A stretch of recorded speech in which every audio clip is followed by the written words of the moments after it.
Introduction. Recreational activity helps students balance study and stay healthy.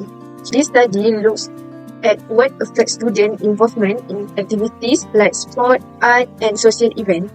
The main point is academic, social connection, and skill building, also barriers.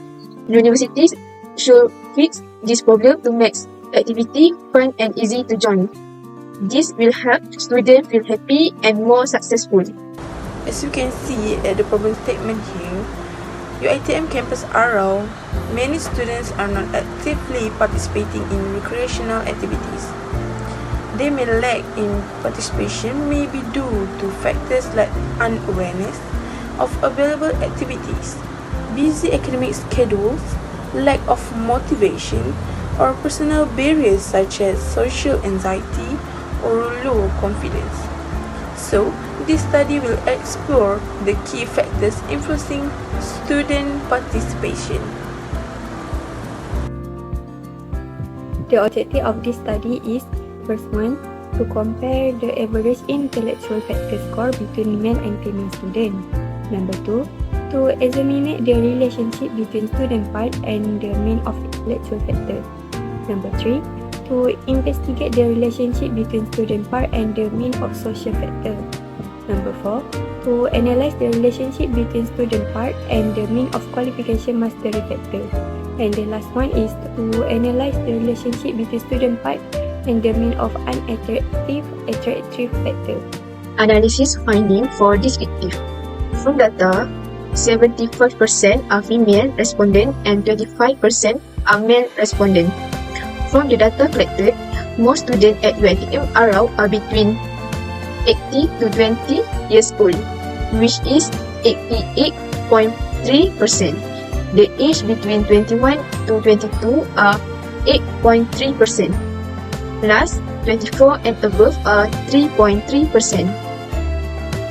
The majority of UiTM Arau students in different programs is shown in the table.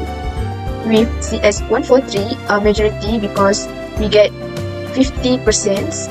Other program worth nothing. CS 110 is 10% and AS 120 and AS 125 which 30.3% for each.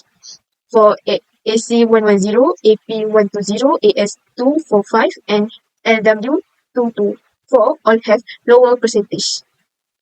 Next, data for UiTM Arau student is included in the table under the part category, along with the predicted cumulative percent, valid percent, frequency, and percent.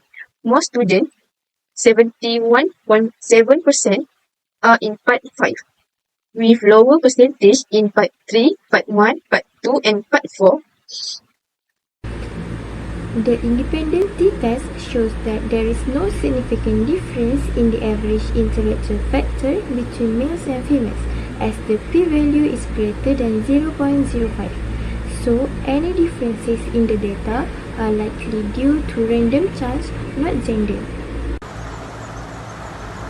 This is the result for intellectual factor and part in ANOVA test.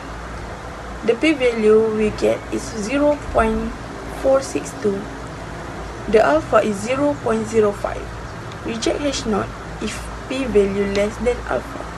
So for the decision and conclusion, we fail to reject H0 0.462 more than 0.05. We can conclude that there is no difference in the mean between part and intellectual factor. Therefore, part has no impact on the intellectual factor. Moving on, we do an ANOVA test to find whether there is any difference between part with average score of social factor. In the table show that p-value equal to 0.666 and alpha equal to 0.05. We need to reject H0 if our p-value less than alpha.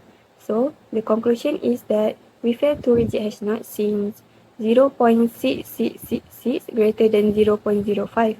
So, we can conclude that there is no difference between part and social factor. ANOVA for qualification factor. Step 1, state the hypothesis. Step 2, test statistic. We have to find p-value. Step 3. Critical value. We use alpha equal to 0.05. Step 4. Division rule. We reject H0 if p-value less than alpha. Step 5. Decision and conclusion. Fail to reject H0 since 0.304 greater than 0.05. We can conclude that there is no significant difference. This is the result for ANOVA test, unattractive, attractive factor, and part. For the p-value we get is 0.984 and for the alpha is 0.05. Reject H0 if p-value less than 0.05. For the decision and conclusion, we get that fail to reject H0 since 0.984 more than 0.05. We can conclude that there is no difference in the part mean for unattractive and attractive score. Part levels among university students do not appear to be significantly influenced by their score unattractive and attractive factor. For the conclusion, we can conclude that our study objective is actually to explore factors influencing students' participation in recreational activities. And our key finding is demographic factors like gender, year of study have no significant impact on those participation. In a nutshell, students engage in recreational activities based on personal preferences, not demographic details.